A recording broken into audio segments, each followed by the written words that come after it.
Estaremos aqui para ajudar o Paulo. Acabou frouxando um parafuso aqui e acabou danificando o cano do compressor dele aqui, ó.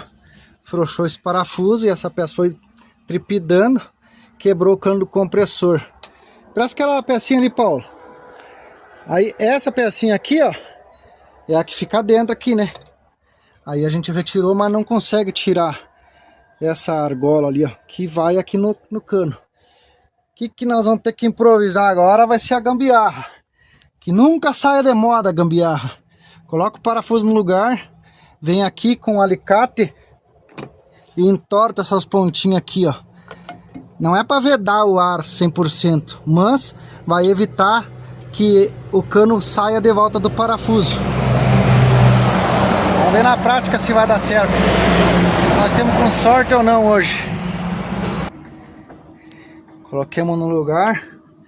Vamos ver na prática agora se vai dar certo. Talvez ele vai vazar um pouquinho aqui, mas vai dar boa.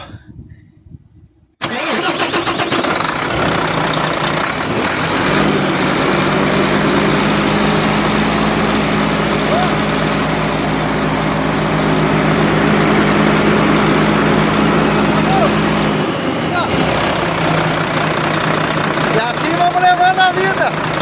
E o cara ajuda, outro dia ajudado. Não temos ferramenta, Paulo, mas as gambiarras a gente sabe. Deu bom ou não deu? Deu bom, hein? Ah, graças a Deus. Aí, ó. Né? Vazou um pouquinho? Não vazou. Nada, mais um irmão de estrada aí que a gente faz a diferença. Ainda bem. Valeu? Tem uns anjos na estrada para ajudar a gente. Um abraço.